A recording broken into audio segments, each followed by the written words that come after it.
তারপরে চলে যাওয়ার পরে আমাদের রাজশাহী গেলাম, ওইখানে পালায় ওইখানে বিয়ে হলো। ওর এক বন্ধু ছিল, ওইখানে যে আমাদের বিয়ে দিছে। তো আমার বয়স তখন কম ছিল, আমার টিকা দেওয়া হয়েছে 18 বছরের। ওই যে টিকার কার্ডটা দেয় ওইটা দিয়ে আমার জন্ম নিবন্ধন করবে। টিকার কার্ডটা যেদিন টিকাটা দিছে, আমি টিকাটা দেওয়ার পরে রাস্তায় এসে ফিট হয়ে গেছি, সহ্য হয়নি শরীরে। তারপরে মানে টিকা দেওয়া হয়েছে বলতে 18 বছরে, তখন আমার 12 বছর বয়স। ওই 12 বছরে আপনাকে 18 বছরে টিকা দিয়েছে, জি। যাতে করে আপনার বয়সটা বৈধতা পায়। হ্যাঁ। আচ্ছা, তারপরে ওই টিকা দেওয়ার পরে রাস্তায় এসে আমি ফিট হয়ে পড়লাম। তারপরে কয়েকদিন পরে আমাদের 2-1 দিন পরে বিয়ে হলো, সবকিছু ওই টিকার কার্ড দিয়ে রেজিস্ট্রেশন করলো, হ্যাঁ, হ্যাঁ। 12 কে 18 বানালো। হ্যাঁ, তারপরে বিয়ে হলো রাজশাহী, ওইখান থেকে আসলাম। তারপর কিছুদিন পরে ও অনেক টাকা পয়সা উড়াইতো। তারপরে কিছুদিন পরে ওর টাকা ঢাকায় পয়সা আসে। সব শেষ হয়ে গেল। হ্যাঁ, হুম। কিছুদিন সংসার করার পরে 4-5 মাস অনেক অভাব, ঘরে অনেক অভাব। তারপরে আমার আম্মু আসলো, যে আমার মেয়েটা ছোট, তখন আমার কেউ পরিচয় দেয় না। তারপরে আম্মু ভাবলো, পাশাপাশি বেশি দূর ছিল না, বসিলা আর আদাবার বেশি দূর না। পরে আম্মু ভাবলো থাক, যা করছে আমার মেয়েটা মেনে নেই। পরে আম্মু আসা যাওয়া করে তখন তো সবসময়। আপনার বড় বোনের বিয়ে হয়নি? না। আচ্ছা, তারপর আম্মু আসলো, আম্মু আমাদের সাথে 5-6 মাস ছিল। ভাবতো যে আমি ছোট মেয়েও আমার রেখে চলে যায়। আম্মু প্রতিদিন সকালে চলে যেত, বিকেলে ডিউটি শেষ করে ওইখান থেকে বাসায় যেত। পর থেকে হঠাৎ করে একদিন একটা বিচার আসে আমাদের বাসায়। আপনার ভাই আমার মেয়েদের পিছে ঘুরে আমাকে বলে এসে আপনের কথা। আপনার ভাই আম্মুকে, বলে? হ্যাঁ, হ্যাঁ। আম্মুকে বলে আপনার ছেলে এগুলো করছে। পর থেকে আম্মু বলে কি আমার ছেলে মানে আর ওর ভাই মানে? বলে আপনাদের বাসায় যে ছেলেটা থাকে, বলে ও তো আমার মেয়ের স্বামী। পরে ওনারা শুনে তো অবাক হয়ে গেছে যে মেয়ের স্বামী তাহলে আমার দুইটা মেয়ের সাথে পিছে কেন ঘুরে। এটা এলাকা থেকে বিচার আছে? হ্যাঁ, হ্যাঁ। আচ্ছা, তারপর আমি কান্না করে ফেলছি আম্মুর সামনে, আম্মু এগুলো মিথ্যা কথা। আম্মু বলে শুনি আগে। পরে বলে যে ও প্রতিদিন ঘুরে পিছে পিছে, আমরা তো জানি, ও তো বলছে যে ও বোন হয় আর আপনি মা হন। তারপরে আমি কান্নাকাটি করে চিল্লায় বললাম আম্মু মিথ্যা কথা, ওনারা মিথ্যা কথা বলতেছে। আমি তো আপনি এটা বিশ্বাস কেন করি বললেন? আমার বিশ্বাস ছিল ওর উপরে। তারপরে আমার আম্মু ভাবলো ঠিক আছে, তারপর আম্মু ওনাদের ইয়ে করে পাঠাই দিল। তারপর আম্মু আমার বুঝাইলো, পরে আমি আম্মুরে বুঝাইলাম যে আম্মু আসলে এগুলো কিচ্ছু না, ওরা এমনি মিথ্যা কথা বলতেছে। তারপরে এমন করে অনেকবার এমন হয়েছে। তারপরে আমি সবসময় মেনে অনেকবার কি নিতাম। ওনারাই হ্যাঁ, আসতো নাকি নতুন নতুন লোক আসতো? কয়েকদিন পর পর অন্য মানুষ, অন্য আর কি ধরে খেত কয়েকদিন পর পর ফেসবুকে। তারপরে অন্য একটা বাসায় কাজ করে সেই মেয়ের সাথে সবসময় কথা বলতো। অনেক এরকম করছে। করার পরে আমি ভাবতাম কি যে ভালো হয়ে যাবে এক টাইমে। আমি আমার আম্মুরে বুঝাইতাম, আমি আমার ফ্যামিলিকে বুঝাইতাম, কারণ আমারই তো দোষ ছিল। তারা তো আমাকে বিয়ে দেয় নাই, আমি নিজেই তো করছি এটা। পরে আমি কখনো ওর দোষ আর কি দোষের কথা কখনো কাউরে বলতাম না, ঢাইকা রাখতাম সবসময়। তারপর আম্মু চলে গেল রাগারাগি করে, যে এরকম দেখে সবসময় অনেক অভাব আমাদের। আমরা আরেক জায়গায় চলে গেলাম, একটা ছোট রুম নিলাম, ওইখানেও এরকম হয়েছে অনেকবার। তারপর হঠাৎ করে আমার আপু ভাবলো যে আপু তখন বাহিরে গেছে, বাহিরে থেকে এসে ভাবলো যে আমার বোনটা এত কষ্ট করে, আমরা ভালো আছি, এখন তো আর কোনো দুঃখ নাই, এখন তো আমি সংসার চালাই, ওরা আমার কাছে থাক। আপু নিউ মার্কেটে একটা ফ্ল্যাট নিল, ওইখানে গেলাম। বড় আপু? হ্যাঁ, হুম। আমার বোনের মনটা এমনি ভালো, আমাদের দিক দিয়ে ইয়েটা ছিল তার তখন। তারপরে আমরা ওই বাসায় গেলাম, যাওয়ার পরে বড় আপু ফ্ল্যাট নিল কিভাবে? বড় আপু কি করতো? আমাদের দোকান ছিল, নানিরও ইনকাম ছিল, আবার এদিক দিয়ে আমার বড় বোন বাহিরে চাকরি করতো, বাইরে বলতে? সিঙ্গাপুরে থাকতো তখন। আপনার বড় বোন তখন সিঙ্গাপুরে থাকতো? হুম। আচ্ছা, তারপরে ছিলাম ওইখানে, আপু আমার বাহিরে নেওয়ার কথা ছিল। তখন আমার ওই যে বাচ্চাটা আপনি তো আলবি, তখন হাজবেন্ড, আপনি, আপনার বড় বোন, নানু, হ্যাঁ, সবাই মিলে এক একসাথে ফ্ল্যাটে? থাকতাম। হ্যাঁ, আচ্ছা মামিও ছিল এখানে। আচ্ছা, তখন আপনাদের বাচ্চা কাচ্চা হয়নি? না, তারপরে হঠাৎ করে ওই আলবি আমার পেটে আসলো। আচ্ছা। আমি বুঝতে পারিনি, বয়স কম ছিল। বিয়ের কতদিন পরে বেটা?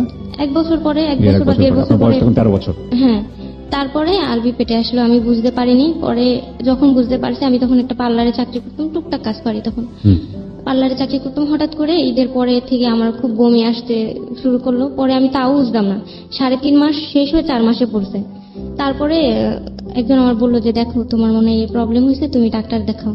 ঈদের পরে ছুটি দিল, পরে ডাক্তারে গেলাম, শুনলাম যে এমন আপনার তো বাচ্চার পেটে। তারপর আমি কান্না করলাম যে আমি কি করবো, আমি তো লেখাপড়া তো বন্ধ হয়ে গেছে? হ্যাঁ, আর পড়াশোনা হয়নি। আমরা বিরতি নিয়ে স্বাগত আরো একবার প্রিয় শ্রোতারা, শুনছেন ঢাকা এফএম 90.4। আমি আর কে বি আপনার সাথেই রয়েছি। আমরা আবার ফিরছি আলিফার কাছে। আলিফা যেখানটা ছিল, আপনি কনসিভ করেছেন সেই সময়? হ্যাঁ। তারপরে জানার পরে কান্নাকাটি করলাম। তারপরে কাকে বলবো বুঝতে পারতেছি না, যে কারে বলবো, ভয় করে। পরে আমার নানিকে জানিয়েছি যে আমার তো পেটে বাচ্চা। আমার নানি তো ভয় পেয়ে গেলো, তোমার না বাহিরে যাওয়ার কথা, শিল্পী তোমার জন্য টাকা পাঠাবে, পাসপোর্ট করবা। আমি বলছি আপুরে বললো না, আপু কষ্ট পাবে। তারপর আমি করলাম কি, নানির বললাম যে আমি এখান থেকে চলে যাব। আমার আপু পরে জেনে গেছে একভাবে, জেনে যাওয়ার পরে বলে আমার ফোনে বলতেছে যে এসে তোর পেটে আমি একটা লাথি দিব, ওই বাচ্চা আমি নষ্ট করে বড় ফেলবো, যে তোর এত সাহস কেন। ডাক্তার দেখাইছি, ডাক্তার বলছে নষ্ট করা যাবে না। 3.5 মাস পার হয়ে গেছে, তারপরে আর তো কিছু করার নেই। না বলে, বড় বোনকে না বলে নানির ওই পায়ে হাতে ধরে ওইখান থেকে চলে গেছি, অন্য কোথাও চলে গেছি। ওইখানে একটা ছোট রুম নেই, অনেক কষ্ট করে ওইখানেও দিন কাটাই। তখন আপনের কিচ্ছু নাই, পরে আম্মু কিছু টাকা দিলে এলিফ্যান্ট রোড একটা ওই যে বলে যে ছেলেদের ব্যাস জুতা এগুলো নিয়ে একটা ছোট দোকান দিছিল। মোটামুটি টাকা আসতো এখান থেকে। কিছুদিন ভালো চলছি, চলার পরে হরতাল শুরু হলো। তখন আমার বাচ্চা পেটে, তখন 7 মাস, ঘরে ঠিক মতো রান্না বান্না হতো না। আমি সেই আদাবর থেকে 1 কেজি চাউলের জন্য আমি নিউ মার্কেট হাইটা আসছি। যখন আরবি পেটে 7 মাসে সারাটা রাস্তা আমি হাইটা আসছি। আমার নানির কাছে কান্না করে দিছি আসার পর, যে আমি 3-4 দিন ধরে খাই না কিছু। নানি শুনে চাল কিনে দিল, অনেক কিছু কিনে দিল। পরে আমি বাসায় গেলাম, কিছুদিন চলছে এটা দিয়ে। তারপর আমার বড় বোন যখন আমার কষ্টের কথা শুনলো, কিছু টাকা দিল। আস্তে আস্তে দেখি সবাই আমার আবার খোঁজ খবর নিতেছে, আম্মু সবাই। পর আম্মু বললো সামনের মাসে তোমার বাবু হবে, তুমি তাহলে আমার বাসায় চলে আসো। ওইখান থেকে আমাদের একটা অর্ডার, একটা খাট ছিল, এটা বিক্রি করে আম্মুর কাছে চলে গেছিল। ওইখান থেকে 4,000 টাকা হয়েছিল, হাতে রাখছিলাম যে আমার আপনার আম্মু। হাজবেন্ড সহ? হ্যাঁ, ওইখানে ছিলাম আম্মুর সাথে। ওর তখন কি চাকরি বাকরি কিছু নাই? হরতাল হলো, পরে ও আর দোকান দিতে পারে না, অনেক কষ্ট তখন। আচ্ছা, তারপরে আম্মুই আমাদের কিছুদিন চালাইলো ওইখানে, 2-3 মাস। তারপর বাচ্চা হওয়ার পরেও ও আবারও এরকম করলো, এরকম ঘোরাফেরা। আম্মু আবার ওরে টাকা দিল যে কিছু করো, কিচ্ছু করতে পারে না। কয়দিন পর পর শুধু ব্যবসা লস খায়। আম্মু বিরক্ত হয়ে বলে, বাবা এবার তোমরা চলে যাও, আমি আর পারতাছি না, আমার তো স্বামী নাই, তুমি তো দেখোই। আলাদা হয়ে গেলাম। তারপরে আবার আপু আমাদের নিল। বড় আপু? হ্যাঁ, আবার নিল। আপু ভাবলো যে এত কষ্ট করে তারা ভালো থাকে, আর তার বোন একটা কষ্ট করে, আবারও নিল সেই ভেবে। আপনার হাজবেন্ডের ফ্যামিলি কি করছিল ওই সময়? ওরা কোনো সাপোর্ট দিচ্ছিল না? আমার বাচ্চাকে নিয়ে আমি গেছিলাম, তো ওরা আমার ঢুকতেও দেয় না গেটের মধ্যে। মানে আমি বাবু প্রথম হওয়ার- যাই। হ্যাঁ, বাবু হওয়ার পরে? হ্যাঁ, আমার বাচ্চাকে দেখতেও আসেনি কেউ। পরে আমি আমরা আবার বোনের কাছে চলে গেলাম, ওইখানে থাকলাম, ভালোই কিছুদিন ছিলাম।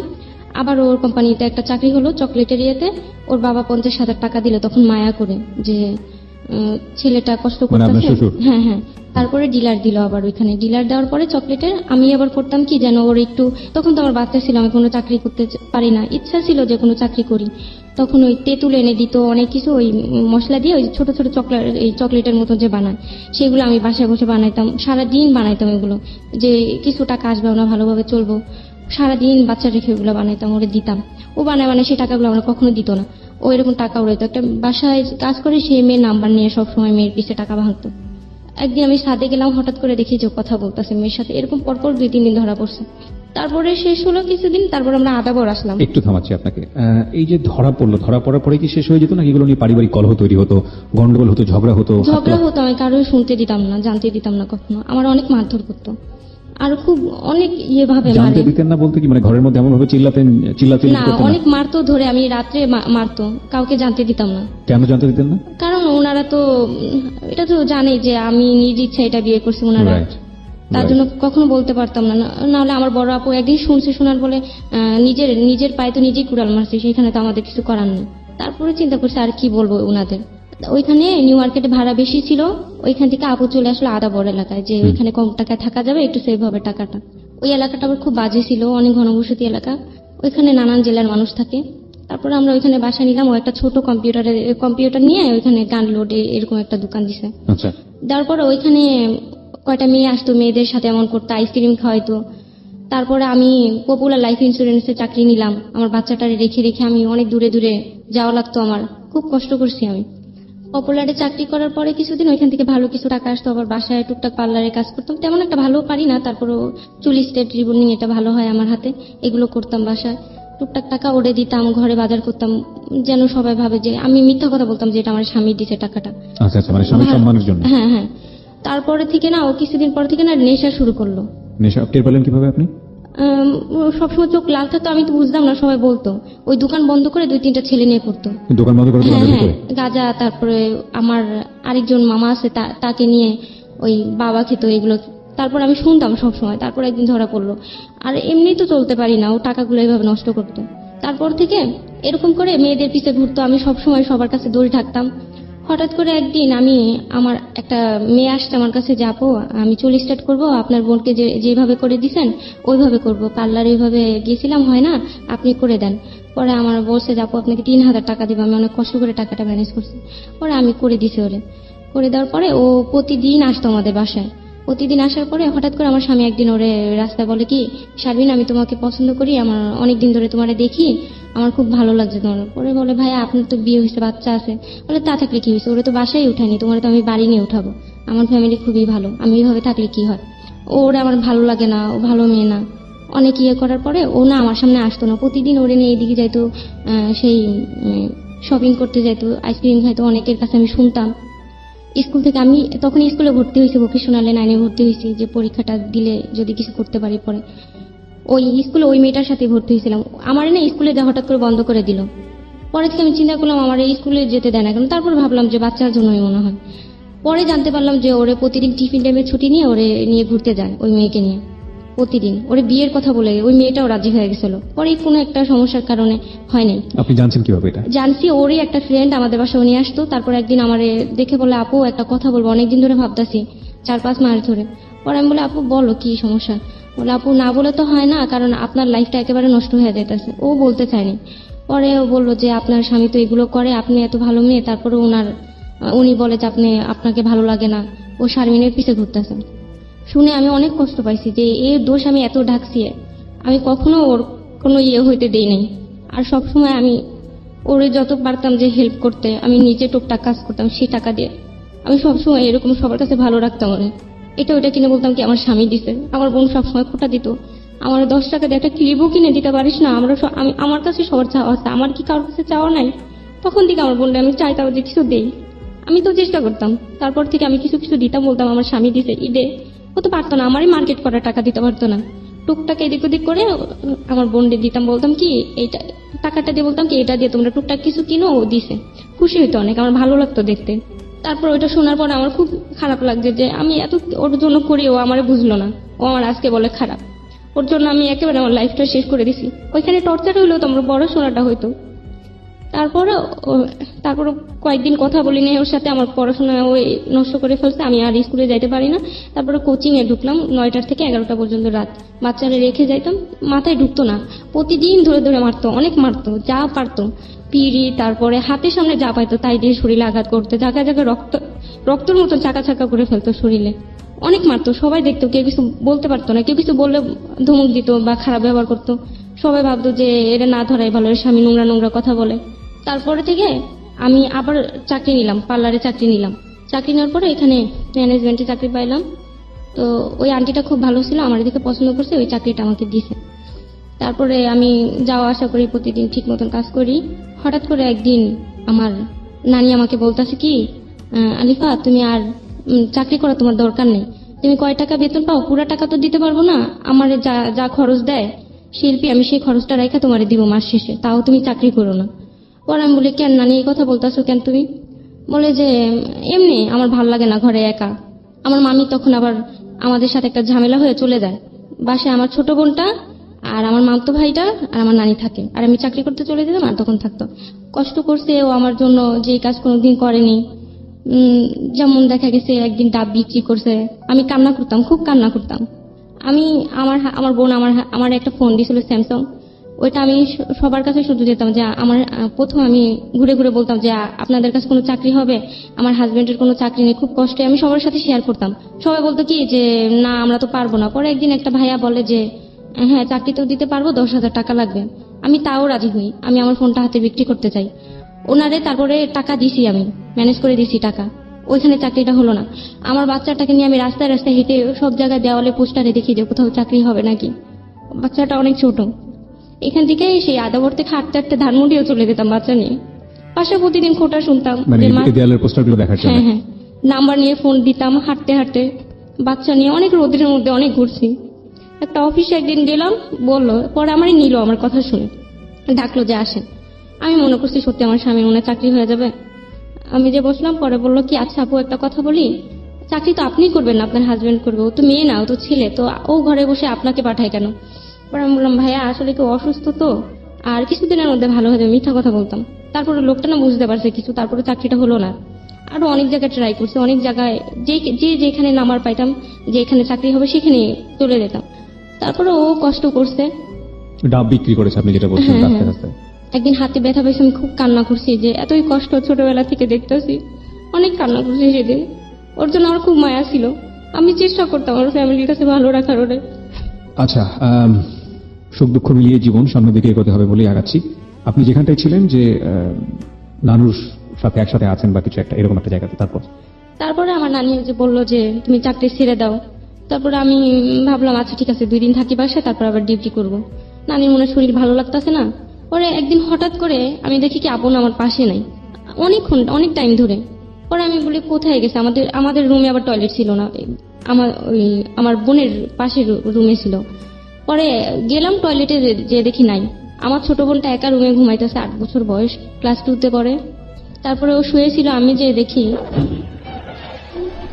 আমি ওখানে দেখার পরে আমি দাঁড়ায় আছি। ও আমার এত মারতো, আমি ভয়ে ওইখানে একটু ভয় হয়নি সেদিন যে ও আমার মারবে বা কিছু বলবে। আমি দাঁড়ায় আছি ওর সামনে, ও আমার দেখে ভয় পালায় গেল ওইখান থেকে। পর থেকে আমি ওর সাথে অনেকদিন কথা বলিনি, ওরে ভাতটাও বেড়ে দিই না আমি, আমার খুব ঘৃণা হয়ে আপনার গেল। বোন ঘুমন্ত অবস্থায় ছিল। হ্যাঁ, আমরা কি বলতে চেয়েছি আপনারা বুঝে গেছেন, the ugliest truth of human life. বলেন তারপর। তারপর ওর সাথে তো অনেকদিন কথা বলি নাই। তারপর আমার নানির একদিন বলতেছি কি, নানি আমি তোমার একটা কথা বলবো, অনেকদিন ধরে ভাবতাছি আমি আর চাকরি করব না। পরে আমি বললাম নানি বাসে কি কোনো সমস্যা হয়েছিল? পরে নানি কান্না করে বলে কি, তোমার আমি তো বলতে চাই না, তোমার সংসারটা নষ্ট হবে, একটা ব্যবস্থা করো কোথাও রাখার জন্য। তোমার মা তো বাহিরে, এখন ওরে তো দেখার মতন কেউ নেই, আমি বয়স্ক মানুষ। পরে বললো যে আমি একদিন নিচে গেছিলাম তোমার বাচ্চাকে নিয়ে, ওইখানে বসেছিলাম, মহিলাদের সাথে বসে বসে কথা বলতেছিলাম, ওরে পাঠাইছি যে আরবি পোশাক করে দিছে, একটা প্যান্ট নিয়ে আসো। ও দৌড়া যায় প্যান্ট আনতে যায়, তখন আপন বসেছিল রুমে, মোবাইলে কি দেখতেছিল। পরে ও যার পরে বলে ভাইয়া আমার আলবির একটা প্যান্ট দেন টয়লেট থেকে। বলে আয় সামনে আয়। পরে ওরে সামনে নিয়ে ওরে খারাপ খারাপ কথা বলছে, ওরে জোর করে ধরে রাখছে, ও এখানে কান্নাকাটি করতেছে। নানি তো নিচে শুনতেছে না, অনেক জোর করে অনেক জোর করে ধরে পালে আসছে। আইসা নানির কান্না করে সব বলে দিছে। নানির ও যখন হাঁপাইতেছে, নানি বুঝে গেছে যে বাসায় কিছু একটা হয়েছে। পরে ওরা সাইডে নিয়ে জিজ্ঞেস করছে, পরে ও বলছে।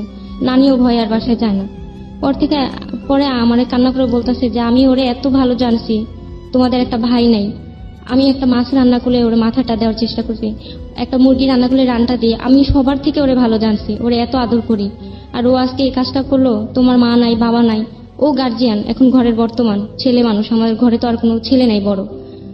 ওর নানি বলে কান্না করে দিয়েছে। পরে আমি তো আর চাকরি করলাম না। নানি বললো যে তোমার এই ছেলের সাথে সংসার হবে না, এই ছেলে তোমার আরো কষ্ট দিবে জীবনে। পরে 1 সপ্তাহ পরে নানি মারা গেল। আমার নানি মারা গেল। যেদিন মারা গেছে আমার নানি আমার কোলে মাথা রেখে মারা গেছে। সুস্থ ছিল, আমার খুব ভালো জানতো। আপনার বোন তখন সিঙ্গাপুরে? না, তখন বাংলাদেশে। দেশে কি করছে তখন? তখন একটা দোকান আমরা খুঁজি, তখন ওই দিনই আমার নানি মারা যায়। আমরা ঘরে পাড়া দিছি, আর তখনই আচ্ছা আচ্ছা। নানির আমি কোলে মাথায় এখানে মাথাটা উনি কি রাখলাম। অসুস্থ ছিল নাকি হঠাৎ করে? হঠাৎ করে ওই ঘটনার কিছুদিন পরেই নানি মারা যায়। ভিতরে খুব কষ্ট ছিল ওনার। আমার কথা চিন্তা করতে যে আমার জীবনটা শেষ, বোনটাও জীবনটা শেষ, বিয়ে হয়নি, মামতো ভাই বোন দুইটা। বড় বোনের বয়স কত? হবে 22 বছর। 22 বছর। 22 বছর নিয়ে এত টেন্স হওয়ার কারণ নেই, বিয়ে উপযুক্ত বয়স। তার মানে এই না যে জীবন শেষ হয়ে গেছে। আমরা নানির যে মারা গেলেন, তারপর কি হলো? তারপর নানি মারা গেল। তারপরে আমরা যে মামতো ভাই বোন By the ছিলাম। way, তার আগে আমার একটা প্রশ্ন আপনার কাছে আছে, যেটা আপনি নিজের চোখে দেখলেন এবং যে ঘটনা আপনার নানি আপনাকে বললো আপনার হাজবেন্ড সম্পর্কে, এটা নিয়ে কি আপনাদের মধ্যে কথোপকথন বা আপনি তাকে চার্জ করা বা কেন সেটা করছে এরকম কোনো কথোপকথন কি হয়েছিল? বলেই মারধর করতো। আপনি বলেছিলেন কিনা সেটা জানতে? হ্যাঁ, হ্যাঁ। কিভাবে বললেন? আমি বলছিলাম যে আপনি কি মানুষ না অমানুষ? যে এই প্রশ্নের উত্তর। আর যারা এই অনুষ্ঠানটি ইউটিউবে দেখতে চান বা শুনতে চান, আলিফাকে দেখতে চান, চলে আসতে পারেন আমাদের ইউটিউব চ্যানেলটিতে। আমাদের ইউটিউবের ঠিকানা www.youtube.com/dfm904। আমি আবারও বলছি youtube.com/dfm904। প্লিজ সাবস্ক্রাইব করতে ভুলবেন না চ্যানেলটি। আলিফা, আমরা যেখানে দেখছিলাম আপনি তাকে জিজ্ঞেস করেছিলেন তুমি কি মানুষ, এরকম একটা প্রশ্ন। সে কি করেছিল এরপর আপনার বোনের ঘটনাকে কেন্দ্র ও করে? বলে যে ও ধরেই তখনই মারা শুরু করছে, কোনো কথা নাই ওর মুখে। ও কখনো এইসব ঘটনা যে একের পর এক ওর নামে রিপোর্ট আসতো, এগুলোর জন্য কখনো আপনাকে সরি বলতো না? না, কখনো না, কোনোদিন বলেনি? কোনোদিন না। মানে নিজে থেকে কখনো অনুতপ্ত হতো না না কখনো? না না, ও জানতো আমি এটা কোনো দোষের কাজই করিনি। ও বলতো, ও মনে করতে এটা কোনো দোষের কাজ না, না? এটা কোনো দোষের কাজই না। তাহলে এটা ভয়াবহ অন্যায়। যদি একটা মানুষ এই কাজটা করার পরে বুঝতে পারে যে সে যে কাজটি করছে সেটা ভয়াবহতম বাজে কাজ এবং অনুতপ্ত হচ্ছে, কিন্তু সেখান থেকে সে ফিরতে পারছে না, সেটার জন্য তাকে কিওর করাটা জরুরি, সেটার জন্য ডাক্তারের কাছে যাওয়াটা জরুরি। কিন্তু যদি একটা মানুষ একের পর এক ভুল করে যাচ্ছে এবং বুঝতে পারছে না যে আসলে এটা ভুল কিনা, এবং সেটার জন্য সে জাহির করতে চাইছে কোনো না কোনোভাবেই হোক না কেন যেটা ভুল না, তাহলে এটা কিন্তু ঠিক হলো না আমার মনে হয়। হ্যাঁ বলেন তারপর। তারপরে তো এরকম কয়দিন পর পর আমার শুধু, আমি ওই বোনের সাথেও যদি একসাথে খাবার খেত তখন আমার খুব খারাপ লাগতো, ওর সামনে ও গেলে আমার খারাপ লাগতো, ভিতরে কেমন যেন একটা অশান্তি অশান্তি সবসময়। আপনার বোনও তো ইজি হতে পারতো না পরে ওর সাথে। না না না, ওর মুখের দিকে আমি তাকাইতে পারতাম না, আমার খুব খারাপ লাগতো তখন যে আমার মা আমার কাছে রেখে গেছে। আমিও যদি আসার পরে এগুলো শুনে, আমার নানি এক মারা যাওয়ার কিছুদিন আগে এই ঘটনাটা হয়েছে, অনেক কষ্ট পাইছে নানি। তারপরে যে মেয়েটা ওই যে আমার এই ঘটনা বলছিল যে আপনার হাজবেন্ড তো এরকম এরকম, ওরও কয়দিন পরে অফার দিছে যে আমি তোমার বিয়ে করবো, আর নোংরা নোংরা SMS করতে ওর ফোনে। আপনি এগুলো নিয়ে রাগারাগি করতেন না, চিল্লাচিল্লি করতেন না? রাগারাগি যখন কেউ থাকতো না সবসময় তো পারতাম না, চেষ্টা করতাম যেন ওরা বুঝের মাধ্যমে যদি কিছু হয়।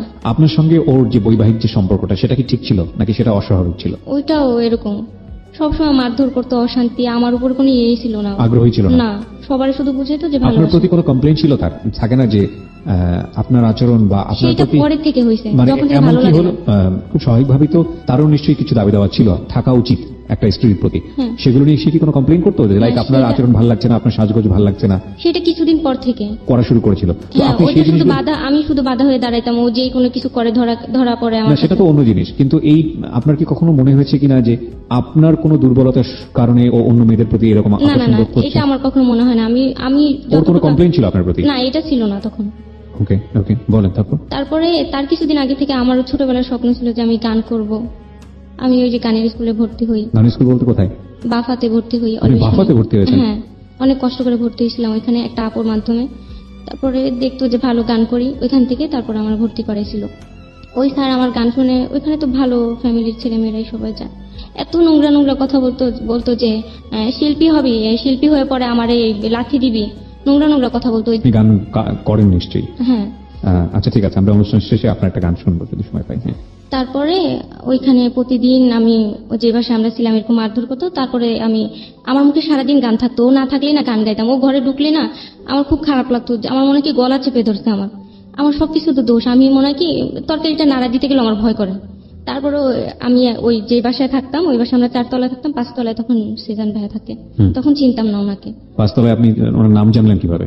আমি না, তখন আমাদের কোনো কথা হয়নি। আচ্ছা, তো আমি ওই রান্নাঘর থেকে আপনারা 4 তলায় থাকতেন, 5 তলায় এক ভদ্রলোক হ্যাঁ, থাকতো, হ্যাঁ, পরবর্তী নাম জেনেছেন তার নাম হচ্ছে সেজান। হ্যাঁ, ওটা আচ্ছা। পরে জানছি, তখন আচ্ছা। চিনি না, তখন আমি But পরিচয়টা কিভাবে হয় সেটা একটু জানি। হ্যাঁ, ওটা পরে আর কি। আচ্ছা ওকে। তারপরে আমি রান্না করতাম, গান করতাম, সবসময় না আমার গান ওনারা শুনতো এখান থেকে, ওই 5 তলা জানতো থেকে? না যে কে গায় গান। আচ্ছা, আর আমিও জানতাম না কেউ আমার গান শুনে, বোঝা যেত না যে কেউ আমার গান কোথা থেকে শুনবে। আমিও খুব মন খুলে গান করতাম। গানের কথা যেহেতু বারবার হচ্ছে, প্রিয় শ্রোতা, একটা কথা আপনাদেরকে বলি, আমার একটা নতুন অনুষ্ঠান শুরু হয়েছে রেডিও আম্বার 102.4 FM এ। এটা ঢাকা FM এর সিস্টার কনসার্ন। ঢাকা FM এবং রেডিও আম্বার একই গ্রুপের 102.4 শনিবার, প্রতি শনিবার রাত 10টায় এই অনুষ্ঠানটি প্রচার করা হয় এবং সেখানে অফ ট্র্যাক সিঙ্গার যারা আছেন, যারা সে অর্থে পপুলার না, জায়গা পান না, ফ্লোর পান না গাওয়ার বড় স্টেজে, তাদেরকে নিয়ে আমরা কাজ করছি। যদি আজকে যে বলছে আমাদের আলিফার গান যদি প্রচারযোগ্য হয়, আলিফাকে আপনারা খুব শীঘ্রই শুনতে পাবেন মাইক্রোফোন টেস্টিং 1024-এ। হ্যাঁ বলুন। তারপরে একদিন হঠাৎ করে শুনলাম যে আমার গানই কেউ গায়। আমি মনে করলাম যে পাশে যে একটা বিল্ডিং এর কাজ হইতাছে, মনে করছে ওইখানে কোনো মিস্ত্রি। পরে না আমি আর গানটা গাই না কখনো, আস্তে আস্তে গুনগুন করে গাইতাম। মানে আপনার গান শুনে তার মনের মধ্যে বসে গেছে, সে হ্যাঁ, গাচ্ছে? সেটা উপর থেকে গাইতো, আমি তো জানতাম না যে উপর থেকে। আমি মনে করতাম যে আশেপাশে কোনো মিস্ত্রি কাজ হইতাছে, পর থেকে গান আর গাই না। হঠাৎ করে একদিন ওই গানটাই গাইতেছিল, তো আমার হাজবেন্ড শুনে অনেক মারছে। আমার তো প্রতিদিন মারতো, যে বাসায় যেতাম আমাদের মারামারির জন্য আমাদের বাড়িওয়ালা বলতো যে আপনার বাসা বাসায় ছেড়ে থাকতে দেন? হবে। হ্যাঁ, এরকম কটা বাসা ছেড়েছেন? অনেকগুলো বাসায়। আর বিচার আচার কয়দিন পর পরে, 2 দিন 3 দিন পর পরে হতো। এক্সট্রিম। অনেক মারতো, অনেক ধৈর্যের বাইরে চলে গেছে একেবারে। তারপরে থেকে ওরকম করে আমি গান আসা যাওয়া করি। আমি যেই স্যারের কাছে শিখতাম, অনেক ফ্রি শিখতাম, 18 বছর হয়নি তখন আমি ওখানে শিখতাম। তো ওই স্যার নিয়ে আমার সন্দেহ করতো, বলতো যে নোংরা নোংরা অনেক কথা বলতো, যে ফ্রি শিখায়, এখানে কোনো কারণ আছে, অনেক খারাপ খারাপ কথা বলতো যেগুলো আমি বলতে পারতেছি না। বুঝতে পেরেছি। হ্যাঁ, আমার খুব টর্চার করতো, আমার ভিতরে কোনো দিন খারাপ চিন্তা আসেনি। তারপরে যেখানে গান শিখতে চাইতাম, যখন ধরা পড়লাম যে আমি গান শিখি, বুঝাইতাম আমি গান শিখবো, এমনি কখনো আমি কোথাও গান করব না। তারপর থেকে না ও আমার সবসময় জামা ছিঁড়ে ফেলতো, সবকিছু ছিঁড়ে রাখতো।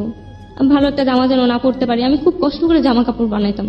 ও না দিল আমার জামা কাপড় ছিঁড়তো আর খুব টর্চার করতো। ওর সাথে রিক্সা উঠলে চুল ধরে টান দিত মানুষের সামনে।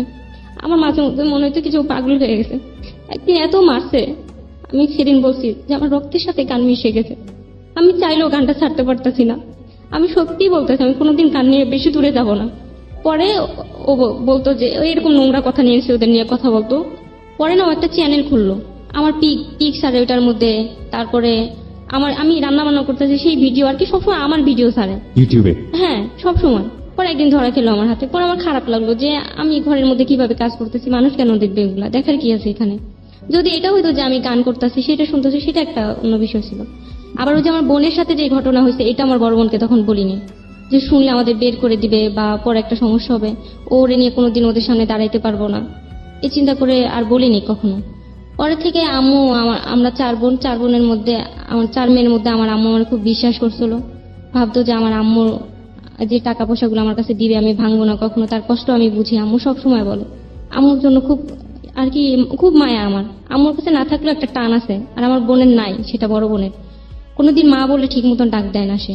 পরে আমার আপু অনেক খোটা দিত তার, আম্মু অনেক কষ্ট পাইতো যে আমি মা ভুল করছি তোমরা আমার বুঝাবা, এরকম খুব খোটা দিয়ে কষ্ট দিয়ে কথা বলতো। পরে আম্মু বলে কি মা আমি যে তোমার কাছে টাকাগুলো পাঠাবো তুমি অ্যাকাউন্ট খুলে আমার টাকাগুলো রাখবা, তোমার তো কিছু নাই, তোমার ভবিষ্যৎ এসে করবো, তুমি আমি এক জায়গায় থাকবো, তোমার স্বামীটা এমন। আম্মু যাওয়ার 1 সপ্তাহ আগে আপন আমার খুব মারছে, খুবই ধরে মারছে, আমার আম্মুরে ধাক্কা দিয়ে মাথা ফুলাই ফেলছিল। আম্মু খুব কষ্ট নিয়ে গেছে বাহিরে। পরে আম্মু তো জানি যে আমার সংসার হবে না এই ঘরে, যেভাবে মারধর করে, কথায় কথায় দোষ ধরে আমার। তারপর আম্মু বুঝে গেছে যে ওর মনে আর আমি নাই। পরে থেকে আম্মু প্রতি মাসে আমার 25,000 22,000 এরকম করে পাঠাইতো। আমি ওই টাকাগুলো রেখে রেখে আর কি চিন্তা করছি যে অ্যাকাউন্ট করতে যাবো, একবার যাই ব্যাংকে, কেমন যেন লাগে। আমি তো কখন ওই আর কি টাকা পয়সায় একটু লাগতো যে এতগুলা টাকা আমার হাতে, সবসময় একটা লাগতো। পরে আমার বড় আপু এক সময় জেনে যে আমার কাছে টাকা রাখে। পরে আমি আপুর বলছি কি হ্যাঁ স্বীকার করছি যে আমার কাছে টাকা রাখে। পরে বলে যে আমি তো দোকান দিতেছি, তাহলে টাকাগুলো আমার প্রতি মাসে দিবি, আর সংসারও তো আমি টুকটাক ভালোই খরচ করি, তাহলে ভালো চলে যাবে, ব্যাংকে পড়ে থাকবে কেন টাকা, অ্যাকাউন্ট করার কি দরকার আছে। পরে আমি ভাবলাম তাও তো এটাও তো ভালো কথা, তাহলে তো আমার বোনটা একটু ব্যবসাটা ভালো আপনার মা করতে পারে। তখন হ্যাঁ কোন দেশে? সৌদিতে। সৌদিতে, মানে কাজ করে টাকা পাঠাতে প্রতি মাসে, কোনো মাসে 25, কোনো মাসে 30,000 এরকম করে হ্যাঁ টাকা এরকম পাঠাতে। করে পাঠাইতো। পরে আমার বড় বোন এরকম বলছে, আমি বিশ্বাস করে আমি ভাবলাম যে বোনের উপকার হবে, আমার বোন কিছু একটা করলে আমাদেরই তো ভালো হবে, আমার বোন তো আমাদের দেখে, ওই ভেবে সব দিকে ভেবে আমি টাকাটা দিতাম প্রতি মাসে। আমার বলছিল যে আম্মু আসার কিছুদিন পরে আমার টাকাটা দিয়ে দিবে। তারপরে হইলো কি আপন আমার এরকম রেগুলার মারতো, আমার বড় বোনের কাছে বিচার দিতাম, কোনো বিচারই করতো না, শুধু বলতো কি একসাথে আবার ফ্ল্যাট নিয়ে থাকতাম আমরা, আমারও টাকা দিতাম আপুও টাকা দিত। ওরা বলতো কি এই মাসের টাকাটা নিয়ে নেই, নাহলে ওরা কিছু বলতে গেলে এই মাসের টাকাটা দিবে না, ঘর ভাড়া দিবে না বলে। চিন্তা করতাম যে সামনের মাসে মনে হয় আমার বিচারটা হবে, এই কয়দিন মার খেলেও সমস্যা নেই, সবসময় আশা নিয়ে থাকতাম বোনদের। তার মধ্যে আমার একটা বোন আছে, ওরও বিয়ে হয়েছে কষ্টে পড়ে, আমার মতন অবস্থায় পড়ে, এও আমার জীবনটা নিয়ে অনেক ঝামেলা করছে। তারপরে ওই গান আস্তে আস্তে পরে চলতেছিল, একটা খাতায় গান লিখি, আমার হাতে লেখা তেমন একটা সুন্দর না, খুব আস্তে আস্তে করে, পড়াশোনা তো ভালো করে করতেই পারিনি, টাইমই তো পাইনি, ওরকম তো ছিল না আমার। খুব আস্তে আস্তে করে গান লিখতাম, সুন্দর যেন দেখা যায় আমার ক্লাসে, আমি ইয়াটা খুললে যেন সবাই আবার ইয়ের দিকে তাকায়। পরে সেই খুব কষ্ট করে রাত জেগে জেগে লিখতাম, ওর সামনে লিখতাম না, ও না থাকলে গান লিখতাম, সেই এগুলো ফেলাই দিত, খুঁজে পাই না। কদিন পরে দেখতাম যে অন্য কোথাও পড়ে আছে, রাস্তা পড়ে আছে, বৃষ্টিতে ভিজে গেছে। আমার খুব টর্চার করছে ও, মানসিক দিক দিয়ে সব দিক দিয়ে। তারপরে ওই আমরা আরেকটা বাসায় গেছি, পাশের বাসায় গেছি, বাসাটা খুব বড় ছিল, 3টা বেডরুম ছিল, তো আমাদের তো 3টা বেডরুম লাগে না, একটা খালি থাকতো। পরে আপু চিন্তা করলো কি যে অনেকে একটু সাবলেট নিয়ে থাকে, আমাদের একটু ভালো হবে, কারণ ঢাকা শহরে তো মানুষ একটু কষ্ট করতেই হবে, আমাদের তো ওরকম অবস্থা নাই। পরে আপু একটা ভাড়া আর কি সাবলেটের টানালো নিচে। পরে যে বলছিলাম যে আমরা 4 তলায় থাকতাম, পাশের বাসায় 5 তলায় ভাইয়েরা থাকতো 2 জন। পরে একদিন মাস শেষে 26 তারিখে ফোন আসলো আমার ফোনে, আমার নাম্বার দেওয়া ছিল এখানে, আপু তো ব্যস্ত থাকে। পরে একটা ফোন আসলো, পরে আমি বললাম যে ভাইয়া কেন ফোন দিছেন, বলে যে আপু সাবলেট থেকে ফোন দিছিলাম, আমাদের একটা রুম দরকার। পরে আমি বলছি ভাইয়া আচ্ছা আমি একটু পরে জানাবো, কারণ আমরা তো ব্যাচেলর ভাড়া দিব না। আর সরি ভাইয়া ওইখানে আসলে উল্লেখ করা হয়নি যে ব্যাচেলর ভাড়া দেওয়া যাবে না বা ফ্যামিলি, এগুলো কিছুই হয়নি, সরি। পরে আমি বলছিলাম তারপরে আমি জানাবো। ওর বড় আপুরে জানাইছি, আপু বলে কি না না ব্যাচেলর দেওয়া যাবে না, মানুষ খারাপ বলবে। পরে আর কোনো হয়নি। পরে যে ভাইয়াদের বাসায় ওই ভাইয়া 2টা থাকতো, সেই একদিন আসছে, আমাদের মোটামুটি পরিচিত, এক বাসায় ছিলাম। তারপর উনি এসে বলতেছে ছেলে দুইটা খুব ভালো, বাসায় থাকবে না তেমন একটা, আর ওরাও বিপদে পড়ে গেছে একটা ঝামেলার কারণে, রুমটা আমরাও ছেড়ে দিছি হঠাৎ করে, এখন এই 4টা দিনের মধ্যে ওরা কই যাবে, আর ওদেরও তো কাজ সামনে, অনেক শুটিং সামনে। আপুর এই কথা বলছে, পরে আপু ভাবলো আর বলছে যে আমাদের বাসায় 1 মাস থাকবে, শুধু 1 মাসের জন্য নিবে, 1 মাসের জন্য নিবে, 6 তারিখে শুটিং এ যাবে, পরে আসবে হলো 25 তারিখে, তার 2-3 দিন পরে চলে যাবে। হুম। আর ওরা তো সবসময়ের জন্য একেবারে থাকবে না, কয়েকদিনই তো থাকবে, 1 মাসের মধ্যে তো কয়েকদিনই থাকা পড়বে, তাহলে দেই ভাড়াটা, আমার একটু ভালো হবে, 6,000 টাকা আসবে রুমটা থেকে। পর আপু দেয় ভাড়া, দেওয়ার পরে ভাইয়েরা বলে কি যে আপু একটা কথা বলি, আমরা আগে যে বাসায় ছিলাম ওইখানে আমাদের রান্না বান্না করে খাইতো, এই ফ্যামিলিদের সাথে খাইতাম, তো হোটেলে খাওয়ার ওই এটা হয় না আমাদের। মানে আপনাদের সঙ্গে উঠলো সাবলেটে? হ্যাঁ হ্যাঁ, আচ্ছা, কয়জন উঠলো? 2 জন। 2 জন। তো সাবলেটে উঠলো হ্যাঁ, তারপরে সাবলেট উঠার পরে 2 জন ছেলে, কারা কারা ছিল এরা? সেজন ভাইয়া, তারপরে ওনার একদিন বললো যে আপু আমরা তো এই মাসের 5 দিন থাকবো বাসায়, রান্না বান্না বাইরে ইচ্ছা করে না হোটেলে, তো ফ্যামিলির সাথে খেলে আমাদের একটু ভালো হয়, আপনারা কি বলেন? পরে আপু বলে আচ্ছা আমার বোনটার কাছে জিজ্ঞেস করি। পরে আমার বলে, আমি বলি কি আপু আমি পড়াশোনা করতেছি, প্রতিদিন কোচিং এ যাই, বাসায় এত কাজ একা করি, আর আমার শরীরটা ভালো না, কয়দিন পর পর মারে, আর তুমি ভাড়া দিছো এদের সামনে ধরে ধরে আমার মারবে। পরে বলে 1 মাসই তো, ওরা তো তেমন একটা থাকবেও না। পরে আমি সাহস পেলাম, থাক তাহলে তো জানবে না, যে কয়দিনই থাকবে আমি এই একটু হয়ে থাকবো, যেন আমি এরকম ঝামেলা না হয়। ও মারলেও বুঝতে দিব না, ও তো মারবেই, তার কোনো নেই। পরে আমি রান্না বান্না করে ওনাদের দিতাম। পরে 5 দিন পরে ভাইয়েরা চলে গেছে শুটিং এ, অনেকদিন পরে আসলো। তারপরও মারতো, ধরে ধরে বলতো, ও এখন নোংরা নোংরা কথা বলতো যে 2টা নাগরকে ভাড়া দেওয়া হয়েছে, এখন সুবিধা হয়েছে না, এখন বাইরে যাওয়া লাগবে না, ঘরেই হয়ে যাবে। পরে ভাইয়েরা আসলো, আসার পরে প্রতিদিন ওনারা তো কাজ করতো, আমার ছোট বোনটা যখন থাকতো তখন ওরে দিয়ে একেবারে বেড়ে ওনাদের রুমেই রাখতাম। জি। আপু বলতো টেবিলে ভাইয়া রাখলে ভাতটা নিয়ে খাবেন। পরে ওরা খুব লজ্জা পেত, বুঝতাম যে আমি থাকতাম তো, আমি সারাদিন বাসায়। খুব ভদ্র ছিল ওনারা 2 জন, আমাদের সাথে তেমন একটা কথাবার্তা বলতো না, কাজ নিয়ে ব্যস্ত থাকতো, প্রয়োজন ছাড়া কোনো কথা বলতো না আমাদের সাথে। পরে আমি প্রতিদিন ভাত বেড়ে বেড়ে পাঠাইতাম। একদিন হঠাৎ আমি গেছি যে রাখছি, আমি রুম থেকে বের হয়েছি, আর আমার পিটানো শুরু করছি সেই ভাইয়াদের সামনে, অনেক মানুষ, অনেক, সেই ভাইয়েরা ভয়ে গেট আটকে বসে আছে, তাদেরও একটু খারাপ লাগছে। তারপরে আপুর ফোন দিছে যে আপু আমরা বাসাটা ছেড়ে দেই, আপুর এরকম ধরে মারতেছে। তার মধ্যে আবার একদিন বলছে শুটিং থেকে যে আপু 25 তারিখ তো হয়ে গেলে আমরা তো এসে আর সময় পাবো না বাসা খোঁজার, আর একটা মাস যদি আমাদের রাখেন। পরে আপু বললো থাক, যদি আমার ভাইরা এরকম বিপদে পড়তো, আর ছেলে 2টা খুব ভালো ভদ্র ছেলে। পরে আপু বললো, আপুর বলতাম না, এমনি ধরে মারতো। পরে আমি বলছি যে আপু এদের তুমি বলো যে বাসা ছাড়তে, আমার খুব মারে ধরে, এমনি নিজের ব্যাপারগুলোতে আমি খুব সারাদিন টর্চারে থাকি, এখন আরেকজনের নিয়ে আমার আর ভালো লাগতেছে না। পরে বলতো দাঁড়া ওর বিচার করবো, দাঁড়া ওর বিচার করবো, সবসময় আমার সান্ত্বনা দিত, বিচার আর করতো না। একদিন যখন ঈদ, রোজা ঈদ, বাচ্চাটা তখন কোথায়? আলফি কোথায় তখন? আমার কাছে, একসাথে আমরা। আপনার কাছে? হ্যাঁ তো এই বাচ্চার সামনেই সব করতো? হ্যাঁ, এই বাচ্চাটাকেও বকা শিখেছে, হাত পাও ফুলাই ফেলছে, এত মারছে, আমি উঠে বসতে পারি না। পরে যখন আত্মহত্যা করতে যাবো, হঠাৎ করে আমার বড় বোন কিভাবে যেন কি মনে করে আসছে, সেদিন সত্যি আমি মারা যেতাম। পরে আপু আয়সা তো এই অবস্থা দেখে বাসার, তারপর ওর বকাঝকা করলো, ভাবলাম যে আপু একটা ব্যবস্থা করবে, আপু কিছু করে না। পরে আমি বলছি আজকে আমি ডিভোর্স চাই। ও বলে হ্যাঁ আমি আজকেই দিব। 23টা মানলো কোথা থেকে আয়না, ওর মামতো ভাইরা আনলো, পরে আমি সাইরা দিবে, সিগনেচার করবে। পরে আপুর সামনে আমার একটা চেয়ার, আমি চেয়ারে বসে আছি, আমার একটা লাথি দিল অনেক জোরে, আমি নিচে ফিট হয়ে পড়ে গেলাম। আপনার আপু কিছু বললো না? না, কিছু বললো না। পরে ভাবলো যে ওরে বের করে দিলে আমার বোন বাচ্চাটা আমার উপরে পড়বে, চিন্তা করে ওর বিচারই করতো না কখনো। আচ্ছা আচ্ছা, দ্যাট ইজ দ্য রিজন। ওকে। এরকম করে পরে আমার বোনের উপর আস্তে আস্তে আমার খুব রাগ হলো যে আমার দিকে একবার তাকালো না, সে শুধু টাকাছি না। আম্মুর একদিন আমি বললাম, আমার আম্মুর কষ্টের কথা বলতাম না, যে সে পরের কাজ ওইখানে করে, আমি কখন কি বলবো, আর খুব ভালোবাসতো আমার। মা তখন দেশের বাইরে? হ্যাঁ, কখন কি হয়ে যায় তার কি শুনে। তার মধ্যে আমার নানি মারা গেছে, আমার আম্মু জানতো না সেই কথা। অনেকদিন পরে আমার মা স্বপ্নে দেখছে যে আমার নানি মারা গেছে, সেদিন কান্না করে বলছে আমার মাকে সত্যি বাইচা আছে। আমার মা এই টাকার জন্য, আমার নানির মুখটা দেখা হয়নি, শুধু এই টাকার জন্য, টাকা ইনকাম করার জন্য। হ্যাঁ, রাইট। তো এই টাকার জন্য আমার নানির মুখটা দেখে নাই। একটাই মেয়ে ছিল তার। তারপরে আপু বিচার করতো না, আমার খুব রাগ হইতো, খুব ঘৃণা হইতো, আস্তে আস্তে আপুর প্রতি একটা হয়ে যেত। এখন আব্বুর সাথে একটু আমাদের যোগাযোগ আছে, মাঝখানে আবার আব্বুর সাথে আমরা ঠিকানা নিয়ে গেছি।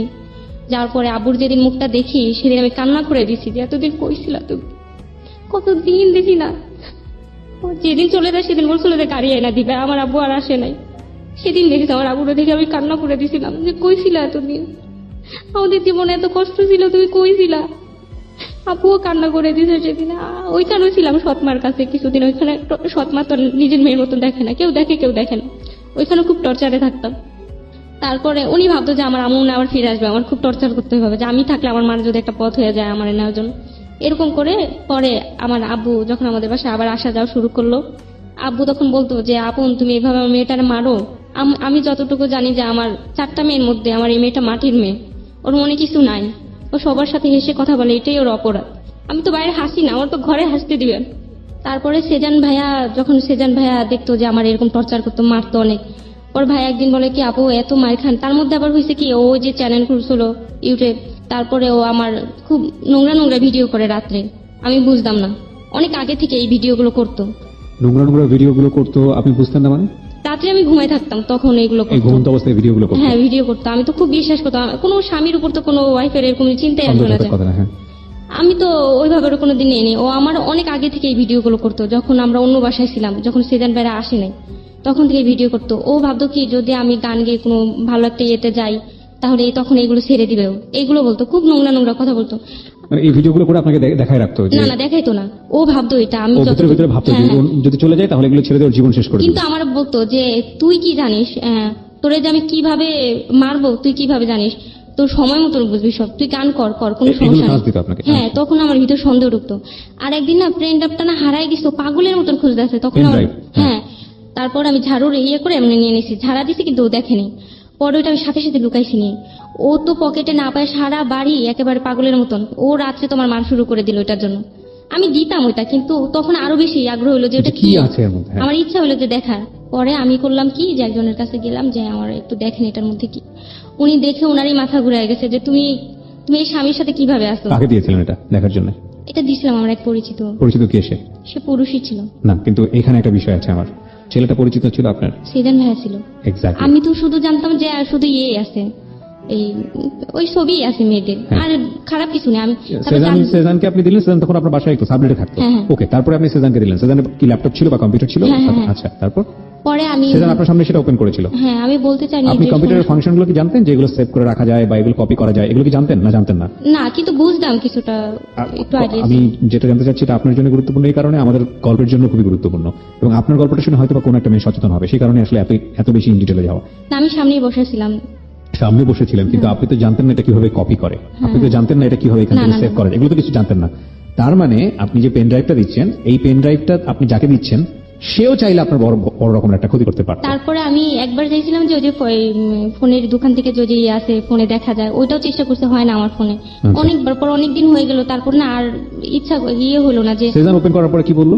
পরে ভাইয়া টের পাইছে, একটু টের পেয়ে আমি কাজ করতেছিলাম দিয়ে, পরে আবার বের হয়ে বলে কি আপু আপনি যে দেখতে পারেন, কারণ এটা আপনার দেখা খুব দরকার। দাঁড়ান, আপনি পেন ড্রাইভটা দিয়ে বাইরে ছিলেন, ও নিজে নিজে কিছুক্ষণ বসে বের হয়ে গেছিলাম, রান্না ওই করতেছিলাম কিছুক্ষণ বসার সময় কোনো কিছু দেখতে পাননি? না।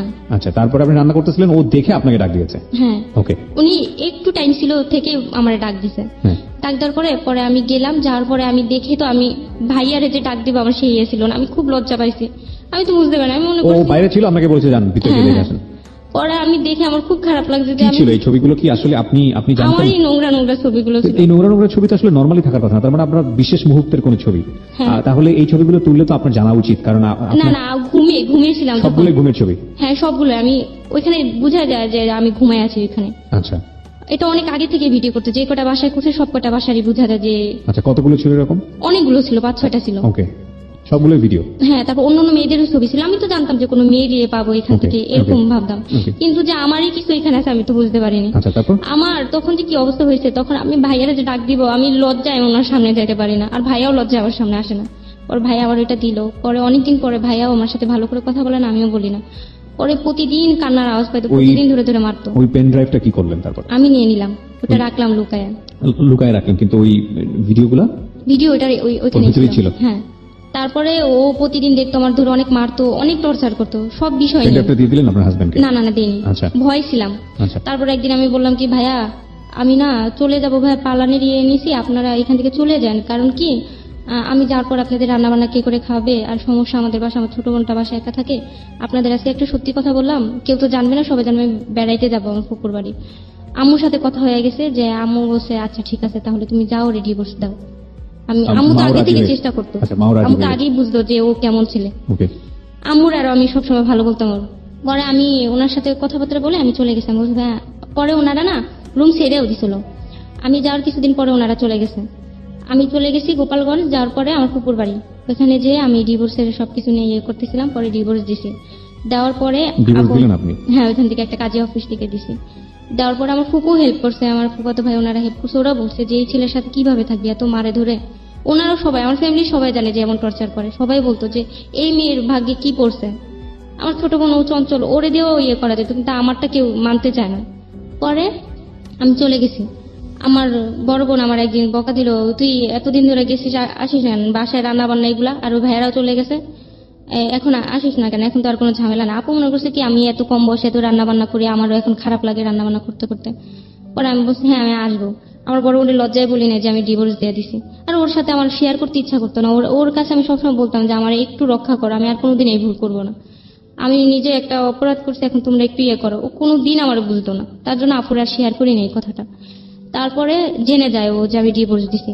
তারপরে তো আমার ফোনে হুমকি দেওয়া শুরু হলো যে আমি আমার এসিড মারবে, আর ভিডিও বলছে যে আমার কাছে ভিডিও আছে। পরে আমি তখন বলে দিছি যে ভিডিও, আমি ওই ভয় পালাইছি যে আমার প্রতিটা রাতে আমার ভিডিও। আর আমি ওই প্রেন ল্যাপটা যে নিছি, তারপর থেকে রাত্রি থেকে আমি আর ঘুমাইতে পারি। প্রতিটা রাত্রে আমি চোখ বন্ধ করে আমি ঘুমাই না, আমি ভাম ধরে যে আমি ঘুমাই গেছি, এরকম একটা ইয়ে করে মানে থাকি। ওর সঙ্গে যে কদিন ছিলেন? হ্যাঁ, খুব ভয় থাকতাম। আর দিনে ঝিমাইতাম, রাত্রে আমি ঘুমাইতেই পারতাম না ভয়। চিন্তা করে সবসময় দেখুন। ভিতরে একটা ভয় থাকতো যে কখন আবার আমার নতুন আবার একটা ভিডিও করে, আবার কোথাও রাখলে আমি পাবো কিনা। আমার ভিতরে সবসময় আমি জানতাম ওর সাথে আমার সংসার হবে না। পরে না আমি সেই ভয় পালাই গেলাম। তার আগে আমার বড় বোন আমি সব বলে দিছি যখন না পেরে, যে আমি এরকম এরকম করছি আমার ছোট বোনের সাথে। তারপরে বোনের কাছে বলছি, ও তারপরে কিছু করে না। তারপরে একদিন হঠাৎ করে যাওয়ার আগে ভাইয়ার সাথে যে আমি প্ল্যান করবো আমি কিভাবে যাব, তার মধ্যে হিরণ ভাইয়া যে ভাইয়ার সাথে ছিল, সিজান ভাইয়ার সাথে, সেই হিরণ ভাইয়া আবার আমার একটা ফ্রেন্ড আছে বিউটি, আমার বাসায় আসতো। ওরেই সব শেয়ার করতাম, মনের কষ্টের কথা সবকিছু শেয়ার করতাম। তো ওরে পছন্দ করা শুরু করলো। পরে আমার একদিন বলে, আপু আমি ওরে পছন্দ করি। পরে একদিন ওরে নিয়ে আমি সিজান ভাইয়ের সাথে দূরে কোথাও দেখা করে সব আর কি, আমার তো বলার কেউ ছিল না। তারপর থেকে একদিন হঠাৎ করে দেখা করলাম ভাইয়ের সাথে, ঘরে তো সব কথা বলা যায় না। সেজানের সঙ্গে? হ্যাঁ হ্যাঁ, কারণ উনি আমার ভাইয়ের মতন এরকম দেখতো, চোখে বোনের চোখে দেখতো। পরে আমি বাইরে একদিন দেখা করছি যে ভাইয়া কি করা যায়, বাচ্চাটাকে নিয়ে আমি কিভাবে কি করব। পরে ভাইয়া বলে কিছুদিন লুকায় থাকেন, আপনার বোন এমনি ওরে খাদ্য খাতে বের করে দেবে, যে আমার বোন নাই তার স্বামী দিয়ে কি করবো। আমার সে ভালো একটা বুদ্ধি দিল যে তাহলে আপনার আর ঘুরে ঘুরে বেড়াতে হবে না। পরে আমি চলে গেলাম, তাই হলো। পরে আমার বড় বোন সেটা আবার একজন দেখছে, দেখে আমার বড় বোনরে বলছে। আমার বড় বোন আমার এই বারান্দা নিয়ে বলে, তুই বলে সেজানের সাথে রাস্তায় দেখা করছিস। আমি তো বলতে পারি না যে আমি কি বুদ্ধি করছি। সেজন তখন নেই আপনাদের? আপনিও তো নেই, আলটিমেটলি বাসায় থাকেন না তখন। আপনি তো আপনার হাজবেন্ডকে তখন ডিভোর্স দিয়ে দিয়েছেন। না না, তার আগে। এটা তার আগের ঘটনা? হ্যাঁ হ্যাঁ, আগে আচ্ছা। চলে যাব, তখন আমার বোন আমার একটা ভুল মানে তখনও বুঝলো। ডিভোর্স দেননি, ওই সময়টাতে আপনার বোন বুঝলো হ্যাঁ, ভুল। যাওয়ার পালায় যাওয়ার কিছুদিন আগে, তখন সেজনের সঙ্গে আপনি, দুদিন আগের কথা। সেজনের সঙ্গে আপনি বিষয়টা কেন শেয়ার করতে চাচ্ছিলেন?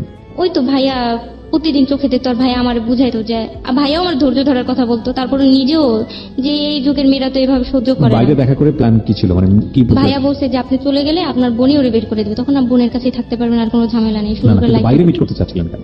ঘরে কোনো সুযোগ ছিল না কথা বলার। শেয়ারগুলো করার, শেয়ারিং হ্যাঁ, করার। হ্যাঁ, আচ্ছা ঠিক আছে, তো বাইরে মিট করলেন, এই অবস্থায় দেখে ফেলেছে আপনার বোন। হ্যাঁ হ্যাঁ, পরে আমার বোন আমার বললো। পরে আমি তো বোনরে বলতে পারি না যে আমি চলে যাবো, পালায় যাবো, এগুলো Right. প্ল্যান করা হয়েছে। পরে আমি না, আপু আমার যে বকাগুলো দিল আমি সব মাথা। আমি একটা জিনিস বুঝতে পারছিলাম যে আপনার বোনের সাপোর্ট ছিল না, আপনার প্রতি বড় না, বোনের না, সাপোর্ট না। ছিল না। ঠিক আছে, বাদ দেন আপনি এটা। আপনি ডিভোর্সও দিয়ে দিয়েছেন ওই সময়, এবং সেই সময় আপনার হাজবেন্ড আপনাকে হুমকি দিচ্ছে অ্যাসিড ছুড়ে মারবে, হ্যাঁ। এবং পাশাপাশি আপনার ভিডিওগুলো আছে ঠিকানাও এগুলো জানে, পাবলিশ হ্যাঁ, হ্যাঁ। ঠিকানা জানেন। তখন আপনি কোথায় ছিলেন ডিভোর্স দেওয়ার পরে? তখন আমি ফুপুর বাসায় ছিলাম। সেজন তখন কোথায়? সেজান তখন কুড়িগ্রাম, ঢাকা থেকে কুড়িগ্রাম গেছে। কুড়িগ্রামের মধ্যে নিজেদের বাড়িতে? হ্যাঁ, হ্যাঁ। আচ্ছা ঠিক আছে। তারপরে এসিড মারার কথা বলছে, আমি তো ভয় থাকতাম যে ঠিকানা জানে, গ্রাম জানে। তারপরে আমি সিদ্ধান্ত নিলাম যে আমার আব্বুর কাছে চলে যাবো। সৎমা হলে কি হয়েছে, কিছুদিন কষ্ট করে থাকি, আম্মু আসা পর্যন্ত। পরে আমি কিছু একটা হবে, আমার আম্মু আসলে হাজার মানুষ আমার ইয়ে হলো, আমার মা আমারে রক্ষা করে রাখতে পারবে। পরে গেলাম ওইখানে, আমার বড় বোন ফোন দিয়ে আমার আব্বুরে বলে কি, ওরে যদি আপনি ওই বাসায় রাখেন তাহলে আমার সাথে আর কোনোদিন কথা বলবেন না। বড় বোন ফোন দিয়ে কাকে বলে? আব্বুরে বলেন। তখন আপনি আপনার বাবার কাছে? হ্যাঁ, হ্যাঁ। এই এতদিন পরে যে গেলেন বাবার হ্যাঁ কাছে, হ্যাঁ হ্যাঁ, পরে বলে কি, বাবার কাছে কি আপনি কি পেলেন? ওখানে কি আছে? ফ্যামিলিতে কারা কারা ছিল?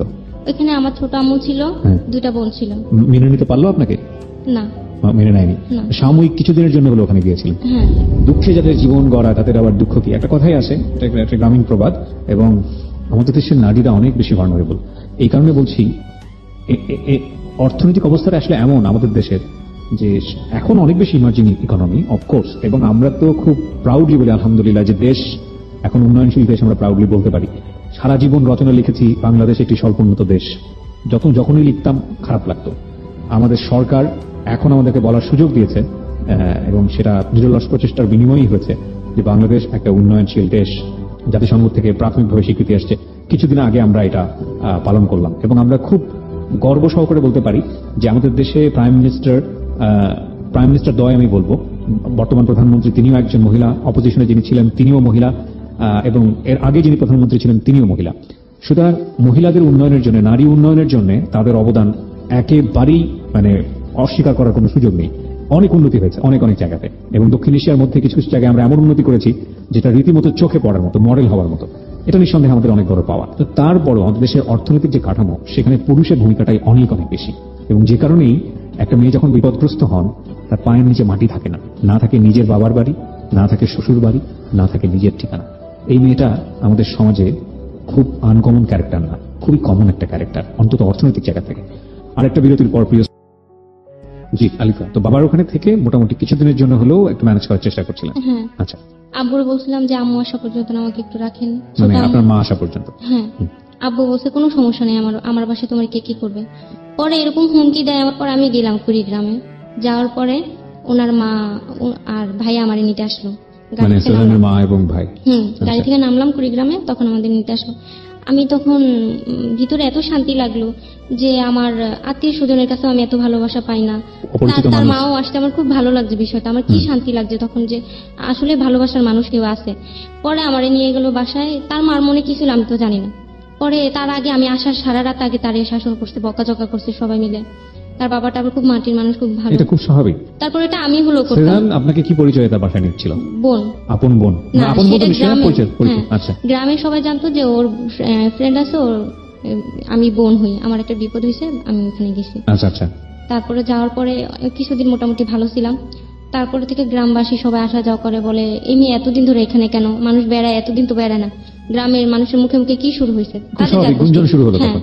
পরে হ্যাঁ ভাইয়ারও আস্তে আস্তে আমার ভালো লাগতে শুরু হলো, আস্তে আস্তে তখন ভাইয়াও। পর্যন্ত তো ভালো লাগার কোনো ব্যাপার স্যাপার ছিল না, ওই গ্রামের বাড়িতে যাওয়ার পরেই শুরু হলো না গ্রামের হ্যাঁ, বাড়িতে যাওয়ার আগে থেকেই? না, কিছুদিন আগে থেকে ভাইয়া আমার আর কি ভালো চোখে দেখতো যে আমি একটা ভালো মেয়ে, আমার কপালে এগুলো ছিল। উনি খুব ইয়ে করতো। পরে আর উনি খুব ভালো একটা ছেলে। তারপরে যখন ওইখানে সবাই বলতো যে এটাই ওর ওয়াইফ, ও বলতাছে না, এমনি মিথ্যা পরিচয় নিয়ে বাচ্চা সহ আসছে। আসছে, কিন্তু এখন আর কি গোপন করতেছে। গ্রামের সবকিছু দেখার জন্য ঢাকায় রাখে ওরে। পরে ওনার মাও মনে করছে যে তাই সত্যি। আর তো আমার সাথে সবসময় ঝগড়া আর কি সবসময় আমার খুব করে কথা বলতো, আমি কান্নাকাটি করতাম, না খায় থাকতাম, যে আমি কষ্টে, আমার ভিতরে একটা করতো যে আমি এত কষ্টের মধ্যে ওর মা আছি। কি জিজ্ঞেস করেছিল আপনাকে যে তুমি সত্যি করে না, বলো তো? প্রথম জিজ্ঞেস করে নাই। এরপরে কি করছিল? ওর থেকে চিল্লাচিল্লি এরকম আর কি বুঝাই দিত তার আচরণ, আমার সহ্য হইতেছে, আমার বের করে দিতে চায়। তারপরে আমি খুব কষ্ট পাইতাম যে আমি আশ্রয় কোথায় পাইতেছি না, এখানেও পাইলাম, এখানে এরকম হইতেছে। হুম, হুম, হুম। পরে আন্টি একদিন আমার জিজ্ঞেস করলো, পরে আমি বললাম কি আন্টি আসলে তখন আমি ভাইয়ারে আমার পছন্দ হলো, ভাইয়াও আমার পছন্দ করতো।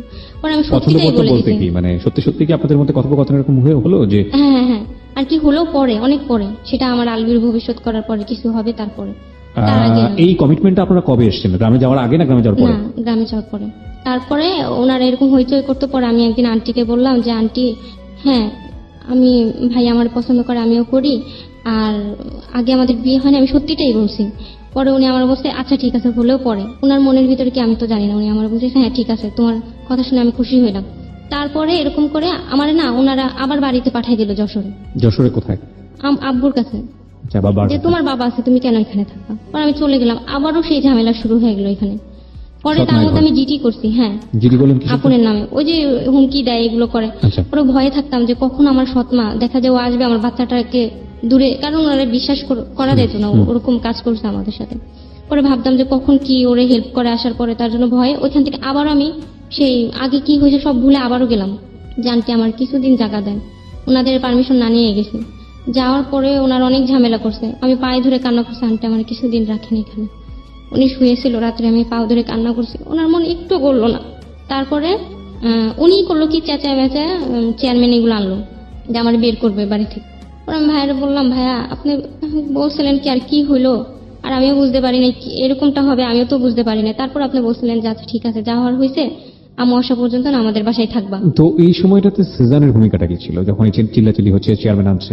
যা দেখে তাই আর কি, ওরও হয়ে গেছে যে মা ওই দিক দিয়ে করতেছে, আমার কষ্ট সহ্য করতে পারতেছে না, দুই দিক দিয়ে একেবারে হয়ে গেছে। মানে পরে ব্যালেন্স করতে পারছে না না সামনে। না, ওকে। ওরও কাজ ছিল তখন, ও পাগল হয়ে গেছে, কাজ করতে পারতেছে না। তারপরে ওর মা সবারে ডাকাইছে, ডাকানোর পরে খুব শীত তখন।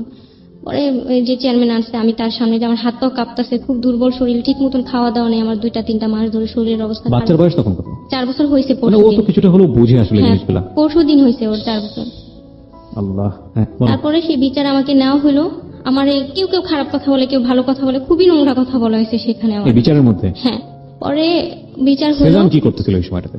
উনিও দাঁড়াইছিল ওইখানে, উনিও শুনতেছিল কোনো ওনার কথা কথা। বলেনি, কোনো রিপ্লাই দেয়নি? না, পরে বলছে। আচ্ছা, তারপরে আমার রাত্রি বের করে দেয় বাসা থেকে, তারপরে পুলিশ আনবে, টানবে, আমার পুলিশের কাছে দিয়ে দিবে, আর সেই পুলিশ নিয়ে আমার হাজবেন্ডকে ফোন দিবে, আমার হাজবেন্ড নিয়ে যাবে। ছি ছি ছি ছি। তাহলে তো সেই একই কথা হলো যে আমি তো ঘুরে ফিরে সেই ঝামেলার মধ্যেই পড়লাম। পরে ওনারা বললো কি যে যদি এই বাসায় থাকা হয় তাহলে, একটা মুরব্বী খুব ভালো ছিল যে আমার অবস্থা বুঝতে পারছে, আমি যখন কান্না করে বুঝতে, দেখেন এখানে আমার কেউ নাই, আমার বের করে নাই বাসা থেকে, আমার কোনো আশ্রয় নাই। পরে উনি মায়া করে উনি পরে বলে কি, তাহলে আমি যতদূর বুঝলাম আমার মনে হয় তোমার ছেলেটা পছন্দ করে, তাহলে ওদের যদি রাখতে হয় ওর বিয়ে করে রাখতে হবে এই বাড়িতে। আচ্ছা, কারণ গ্রামের মানুষ তো মানতেছে না এখন, উনিও ওনার থেকে আর কি বললো। পরে সেজান বলে যে তুমি কি করবা? ওরা বলে হ্যাঁ আমার কোনো ইয়ে নেই, আমি ওরা বিয়ে করতে পারি, আমার কোনো সমস্যা নেই, ওর বাচ্চা আছে, কি হয়েছে, ও খুবই ভালো মেয়ে। বিউটিফুল। ওকে, পরে ওর মা তো সেইখানেই এই ঝগড়াঝাটি ঝামেলা শুরু করে, মা তো কষ্ট পাবে যে একটা বাচ্চা আছে। স্বাভাবিক, এটা মায়ের জন্য খুবই হ্যাঁ, স্বাভাবিক। খুবই, হ্যাঁ। তারপরে আমাদের বিয়ে হলো, পরের দিন আবার পুলিশ আসলো, এসে তারপর আবারও আমার এ নিয়ে আবার ঝামেলা হলো বাড়ির পুলিশ মধ্যে। কেন আসলো? আসলো যে আসলে আমাদের বিয়েটা হয়েছে নাকি, নাহলে আমরা ধরে নিয়ে যাবে, ওই সালিশের মধ্যে কি পুলিশ ছিল? আনবে আর কি, কথাবার্তা হয়ে গেছে পুলিশের আচ্ছা, সাথে। পুলিশকে ইনফর্ম করা হয়েছিল। হ্যাঁ হ্যাঁ।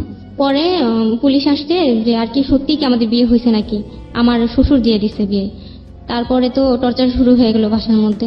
পরে পুলিশ দেখলো যে বিয়ে হয়েছে, পরে ওনারা চলে গেল, আর ঝামেলা করলো না।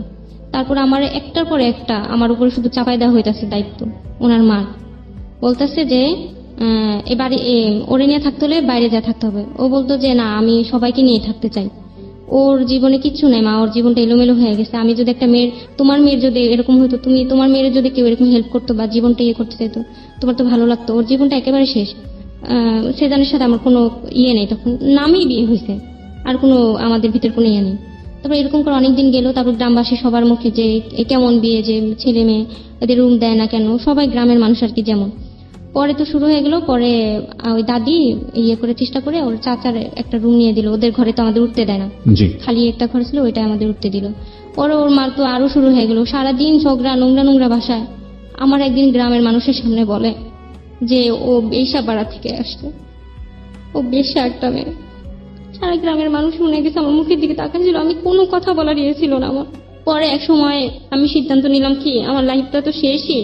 পরে আমার এক পরিচিত লোক আছে মার বিষয়, বাহিরে পাঠায় ডান্স, আমি ছোটবেলায় ডান্স শিখতাম, মোটামুটি জানা আছে। পরে ওইখানে আমি চিন্তা করলাম যে টাকা লাগবে না, বাহিরে যাই, অনেক মেয়েই তো আসা যাওয়া করা, যে ভালো থাকে সে এমনিতেই ভালো থাকে, অনেকগুলো মেয়েকে আমি চিনি।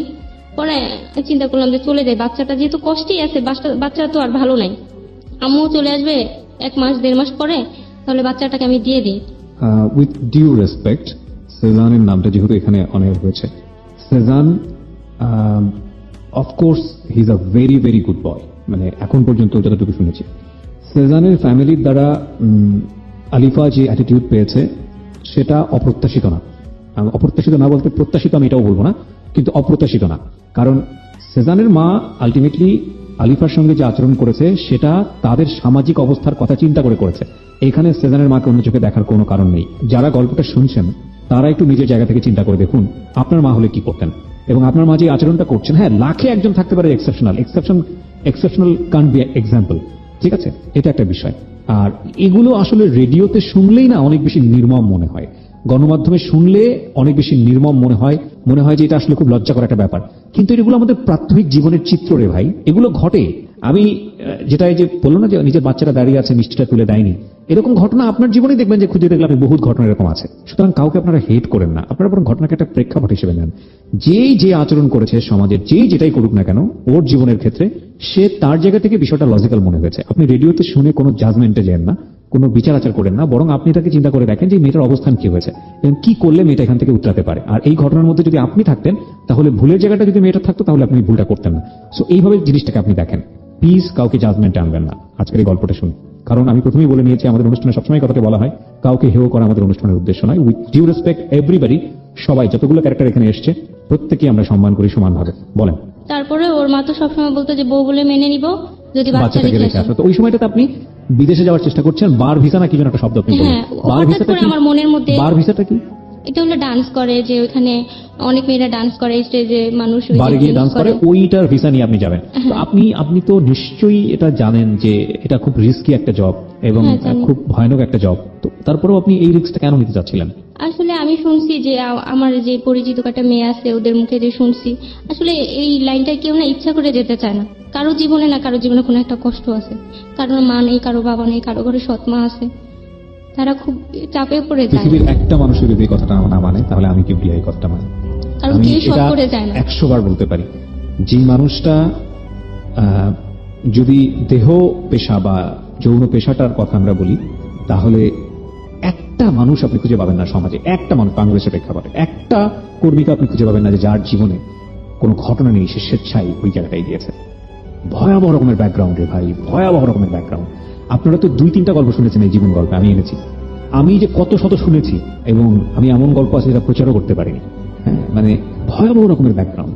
এই জন্য কোন একটা মানুষকে গালি দেওয়ার আগে, কোন একটা মানুষকে অসম্মান করার আগে, কোন একটা মানুষকে খারাপ বলার আগে 3 বার চিন্তা করা উচিত যে আমি যে কাজটা করছি বা আমি যে গালি দিচ্ছি, আমি যে খারাপ বলছি, এই মানুষটাই যদি সুন্দর একটা পরিবেশ পেত তাহলে এই মানুষটা কি হতে পারত, কিংবা এই মানুষটাই জীবনে যে অসম্ভব ভালো ভালো কাজ করেনি তারই বা নিশ্চয়তা কি। ঠিক আছে, সুতরাং ওই বার গার্ল বলেন বা সোকল্ড স্ট্রিট গার্ল বলেন বা চাইল্ড বলেন, যেটাই বলেন না কেন, খারাপ চোখে তাকানোর আগে মানে আমাদের একবারের জন্য হলেও সৃষ্টিকর্তাকে মনে করা উচিত এবং শুকরানা আদায় করা উচিত যে অন্তত ওই জায়গাটায় আপনি নেই। হ্যাঁ, অন্তত ওই জায়গাটায় আপনি নেই। এই ফাঁকে প্রিয় শ্রোতা, কথা না বাড়িয়ে আবারও ফিরছি আমাদের যিনি গেস্ট আলিফাতার কাছে। হ্যাঁ বলেন। তারপর ছেলেটাকে নিয়ে ওরা এমন ঝামেলা শুরু করলো, আমার শ্বশুর শাশুড়ি। আবার ওইখান দিয়ে আপনও শুরু করে দিল ঝামেলা। আবার শুনছে আপু যে আমি আপনি ঝামেলা করছিল কিসের জন্য? আমার বড় আপুর জন্য। আমার বড় আপু শুনছে যে আমি ভাইয়ের বিষয়ে বিদেশ যাব, হ্যাঁ, আমি গেলে ভালো, আম্মু আসলে তাহলে আমাকে পাবে না, আর আমার মার টাকা যে আমার কাছে ছিল সেটা যে আমি ওরে দিছি ওইটার জন্য আমি চাপ দিতে পারবো না, আমি যদি বাংলাদেশে থাকি তাহলে তো চাপ দিব। আপনার মার কত টাকা আপনার বড় বোনকে আপনি দিয়েছেন? প্রতি মাসে টাকা দিছি, ওইগুলি হিসাব করে আর কি অনেক লাখ টাকা হয়ে গেছে। আচ্ছা, এই টাকাটা আপনার বোন আপনাকে রিটার্ন দিচ্ছে না? না, বলছিল যে আম্মু আসার আগে দিয়ে দিবে, এখন বলে আমি যখন পারবো তখন দিব। আচ্ছা, ওকে। আর আপনের তাহলে সমস্যাটা কি? আপনকে তো আপনি ডিভোর্স দিয়েছেন, আপন তো পেপার পেয়েছে। হ্যাঁ, তাহলে আপন সমস্যা করছে কিসে? আপু রেখে দিছিল যে ঘর ভাড়া একসাথে দিয়ে থাকবে। পরে আপু বলে যে ও তো ভারী বিষয়ে চলে যাবে, তাহলে ও বাচ্চাটারে নিয়ে আসো। আর কেউ না ছিল যে আমি বাহিরে যাব, তাহলে ওকে, মানে আপনার আম্মু বাচ্চাটাও টাকাটা নিয়ে। হ্যাঁ, আচ্ছা, আচ্ছা। ও ওই দিক দিয়ে আমার মামলা করতে চায়, এটা করতে চায়। আমি ভয়ে চিন্তা করলাম যে বাচ্চাটা আমার এখানে ভালো নাই, তাহলে আমি দিয়ে দিই, আমি যেহেতু চলেই যাব বাহিরে, তাহলে দিয়ে দিই, কিছুদিন একটু কষ্ট করি। দিলাম হলো একজন পুলিশের মাধ্যমে, যে ও যদি নিয়ে আবার বলে, অনেকে আমার বলছে যে এইভাবে দিও না, পরে যদি দেখা যায় বলে যে আমি বাচ্চা পাইনি, তার কোনো প্রমাণ আছে বা আচ্ছা, কিছু। আচ্ছা, ওকে। পরে আমি করলাম একটা স্টাম্প কিনলাম, ওইখানে ওর সিগনেচার আমার সিগনেচার ছিল। কন্ডিশন কি ছিল ওখানে? ওইখানে ছিল হলো আর কি বাচ্চা আমি ওর হাতে দিছি বুঝায়া, হ্যাঁ। আর কি ওরকম ইয়ে ছিল। তারপরে বাচ্চা দিলাম, দেওয়ার পর থেকে আমি অসুস্থ হয়ে পড়লাম। এমনি মন শক্ত করে দিছি যে বাচ্চাটা তো এখনো ভালো নাই। পরে দিয়ে অনেক শক্ত হয়ে গেলাম। তারপরে কুড়িগ্রাম আবার চলে গেলাম, পরে দিয়ে চলে গেলাম, খুব অসুস্থ হয়ে পড়লাম রাস্তার মধ্যে। তারপরে কুড়িগ্রাম যাওয়ার পরে আবার 2 দিন গেল, আমি বিছানা থেকে উঠতে পারি না, আমার কেউ খবর নেয় না যে আমি খাইছি কি না। তারাই বলছে যে বাচ্চা দেওয়ার পরে, তারা তো জানে না আমি বাহিরে যাব। তারপরে তো তাদের কথাই আমি শুনলাম, আমি যে বাহিরে যাবো সেটা আমার ভেতরেই শুধু ছিল। পরে ওনারা আবার টর্চার করে শুরু হয়ে গেল। আমার ওই ননদ, তারপরে আপনি যেখানে আছেন আর কি। হ্যাঁ, আচ্ছা, একটার পর একটা আমার দায়িত্ব। আমার বয়সটা একেবারে কম, আরো কম বয়সে আগে বিয়েটা হয়েছে। এমনিতে কি সেজান কি পরিবারের বড় সন্তান কিনা? হ্যাঁ, বড় ছেলে। হ্যাঁ, আচ্ছা। প্রথমত তো এক্সপেক্টই করে না কোনো বাবা মা যে তার ছেলে একটা বিবাহিত মেয়েকে বিয়ে করবে, এটা একদম সত্য কথা। সমাজের যে শ্রেণী এটা আমিও বলি, বুঝেন। আর দ্বিতীয়ত যেটা, সেটা হচ্ছে শুধু বিবাহিত না, আপনার একটা 4 বছরের বাচ্চা আছে। সুতরাং এই জায়গাটা থেকে তাদের যে আচরণটা, এটা অপ্রত্যাশিত না বাংলাদেশের সামাজিক প্রেক্ষাপটে। যদি কেউ এই বিষয়টাকে অগ্রাহ্য করে আপনাকে খুব সুন্দরভাবে জায়গা দিত, বরং সেটাই মানে অস্বাভাবিক মনে হবে আমাদের সামাজিক কন্টেক্সট থেকে। সুতরাং তাদেরকে দোষ দিয়ে আসলে লাভ নেই। তারপরেও যে তারা এতটুকু সাপোর্ট আপনাকে দিয়েছে, সেটাকেই বরং আমরা বড় করে দেখি। বিয়েটাও হইলো তাদের কারণে, কারণ তাদের কাছে আমি বারবার বলছিলাম যে আমার একটু সময় দেন, 2 মাস কোনো আত্মীয় না। ওনারা ভাবছিল যে চেয়ারম্যান এদের এনে আমার যদি এখান থেকে তাড়াইতে পারে, ওরকম চিন্তা ভাবনা ছিল তাদের। তারপরে থেকে আবার শুরু হয়ে গেল, আমার সকাল 6টা ভোরে উঠতে হবে, শীতের দিন, অনেক কুয়াশা। সেজানকে ম্যানেজ করে আপনি কি আলাদা থাকতে পারতেন ফ্যামিলি থেকে, যে আপনাকে আলাদা করে রাখুক কোথাও? না, সেটা সম্ভব ছিল না। কেন সম্ভব ছিল না? আর আমিও চাইতাম না, কারণ আমি এমনিই ওনাদের মনে অনেক বড় একটা কষ্ট দিই। এক্স্যাক্টলি। তারপরে ভাবলাম যে না, বাইরে কিন্তু সেজান ফ্যামিলির সঙ্গেই থাকতো, আপনাকে আলাদা কোথাও রাখতো, যেহেতু ম্যাচ মানে মেনে নিতে একটা খুব মানে স্বাভাবিকভাবে এটা তো অস্বাভাবিক একটা ব্যাপার, তাই না? তো মেনে নেওয়ার তো একটা মানে খুব ডিফিকাল্ট। তো ঠিক আছে, আপনাকে আলাদা কোথাও রেখে কিছুদিন ফ্যামিলিকে সুন্দরভাবে ম্যানেজ করে তারপরে ওটা না করতে রাখতে পারতো। পারলে তো তাহলে ওইভাবেই আগে রাখতো, তাহলে তো বিয়েটা আর হতো না। রাইট। তারপরে এই টর্চার শুরু হয়ে গেল, একটার পরে একটা দায়িত্ব আমার উপরে দিল, আমি সব মেনে নিলাম। তারপরে আরো বাচ্চা নিয়ে অনেক টর্চার করছে, ওইগুলো তারপর মনে রাখি নেই। তারপরে আমি ফোনে কথা বলতে পারবো না আমার বাচ্চার সাথে, তাদের তো এতটুকু বোঝা উচিত ছিল যে বাচ্চা এত ছোট বাচ্চাটারে তারা রেখে আসছে, সে রেখে আয়সা কিভাবে আসে। আমি খুব অসুস্থ হয়ে পড়ছিলাম, ডাক্তার বলছে আমার ব্লাড দিতে, শরীরের অবস্থা খুব খারাপ, আর কান্না একটু করলেই ফিট হয়ে পড়ে যাই, অবস্থা খুব খারাপ হয়ে যায়। এটা আমি আপনাকে সামনাসামনি দেখেও বুঝতে পারছি। আর এই 3টা মাস শুধু ভেসে ভেসে বেড়াইতেছি, কোথাও জায়গা পাইতেছি না ঠিক মতো। আপনার বিদেশি যাওয়ার অবস্থা কি? বিদেশে যাওয়ার অবস্থা, আমার এক ফ্রেন্ড ও যাবে, ও আমারে খুব ভালো বুঝে, ও যাবে, ওরও একটা লাইফের সমস্যা আছে, ও যাবে। পরে ওরে আমি বললাম যে আমি যাবো। বিদেশে যেতে হলে তো টাকা পয়সা লাগে। না, ওইখানে আপনার টাকা কাছে লাগতো না। টাকা লাগতো না বলতে? ওইখানে হলো ওই যে ভার ভিসায় যাবে। বার ভিসা? হ্যাঁ হ্যাঁ, হ্যাঁ, তো ওইখানে আর কি যে ভালো সে ভালোই থাকে, আর যে খারাপ হয়ে যায় নিজের কাছে ভালো মন্দ। ওইখানে কোন দেশ এটা? এটা সিঙ্গাপুর, দুবাই, যেখানে পাঠায় আর কি। আমি ওইখানে একটাই কথা, যে আমি যার সাথে কথা বলছি যে ভাইয়া আমি যাব ওইখানে, আমার কোনো সমস্যা হবে নাকি। হ্যাঁ। উনি বলছে আপু এটা নিজের কাছে, কারণ অনেক মেয়েরা বেশি টাকা চায়, বেশি 50,000 টাকা স্যালারিতে তাদেরও মনে হয় কিছু না, তখন তারা এক্সট্রা অন্য কিছু করে বা তো আপনি যদি ওইটাই থাকেন তাহলে তো আপনার আর কোনো খারাপ হওয়ার কোনো ইয়ে থাকে না। শুধু ডান্স তো মানুষ দেখে, খারাপ কি। তো আমিও চিন্তা করে যেতে চাইছি যে আমার বাচ্চাটা এমন অসহায় গেলো, আর টাকাটা আমার দিতে হবে। আমার বোন তো আমার বিশ্বাস মানে আমরা দিবে আপনার না। টাকাটা আপনার মা জানে না যে আপনি আপনার বড় বোনকে দিয়েছেন? না, আপনার এই মা কথা জানে যে জানে সে না। দেশে আসলে এই টাকাটা হ্যাঁ। পাবে আপনার কাছ থেকে? আমি শুধু পর পর কয়েকদিন স্বপ্ন দেখছি যে আমার আম্মু আইসা আমার বলে যে মা টাকা কত হয়েছে, আর আমি সকালে ঘুমিতে ঘুরতে পাগলের মতন হয়ে যায়, আর মাথায় শুধু অন্য অন্য টেনশন আসে। পরে চিন্তা করলাম যাক বাহিরে যাই। প্রিয় শ্রোতা, আপনাদের মাথায় হয়তো বার ভিসা শব্দটা আটকে আছে, কিন্তু চিন্তা করে দেখুন ওর প্রেক্ষাপটটা, যে ওর মা প্রতি মাসে কত বছর হলে গেছে? 2 বছর হয়েছে। এই 2 বছরের সে ওখানে ঘরে মেয়ের হিসেবে কাজ করে, মানে এই বাচ্চাদের টেক কেয়ার করে। হ্যাঁ। এই কাজটা করে সে 2 বছর তো একবারও আসেনি বাংলাদেশে না, আমার নানির মরামুখটাও দেখতে পারিনি সেই টাকার জন্য। এই টাকার জন্য। এবং সেটা ও বলছিল একটা সময়, প্রতি মাসে কিছু পয়সা পাঠিয়েছে এই মেয়েটার কাছে, যেটা 1,05,000 টাকার মতো হবে হিসাব করলে হয়তোবা। এই টাকাটা উপর বেসিস করে ওর মা দেশে ফিরে আসতে চাচ্ছে, তাই কি? এবং দেশে ফিরে এসে সে কিছু করবে, কিন্তু এই টাকাটা ওর বড় বোনকে দিয়ে দিয়েছে। এবং বড় বোন এখন সে ব্যবসা করছে। যেহেতু বড় বোনকে দিয়ে দিয়েছে, হয়তো একটা সমস্যার সমাধান হবে, কিন্তু ওর জায়গা থেকে ও কোনো কনফিডেন্ট রাখতে পারছে না, এই কারণে যে এই টাকাটা তো মা তাকে বিশ্বাস করে দিয়েছিল। মা এত পরিশ্রম করে নিজের মায়ের মৃত মুখ দেখতে পারলো না এই টাকার জন্য। সে যদি ফিরে এসে কানাকড়িও না পায়, তাহলে এই মাকে সে কি জবাব দিবে? যে কারণে সে বাধ্য হয়ে এরকম একটা ভিসা নিয়ে দেশের বাইরে চলে যেতে চাচ্ছে। তা আপনাকে যেটা বলছে যে যারা ভিসা দিবে তারা বলছে 1 পয়সাও লাগবে না। না, পাসপোর্ট ওনারই করে দেয়, কিন্তু ওই ভাইয়ের কাছে টাকা ছিল না, আমি টাকা ম্যানেজ। ওদের লাভটা কি? ওদের লাভ মালিক থেকেও কিছু টাকা পায়, আর আমরা যে অ্যাডভান্স পাবো 1 মাসের 50,000 টাকা, সেখান থেকে 10,000 টাকা নেবে, আর মালিক থেকে মনে হয় 50,000 টাকা পায়। আপনি যে এই জিনিসটা যে করতে চাচ্ছেন, এটার অথেন্টিসিটি কোথায়? এটার বিশ্বাসযোগ্যতা কি? এটা কোনো প্রমাণ আছে ওরা যেটা বলছে? প্রমাণ বলতে 2-3 জন। দেশের বাইরে নিয়ে গিয়ে স্মাগলিং হয়, এটা জানেন? দেশের না, বাইরে ওই নিয়ে গিয়ে যে আমরা ভাইয়া- শুনেছি এরকম, এবং এগুলো নিয়ে অনেক রিপোর্ট আমরা সময় চোখে পড়ে।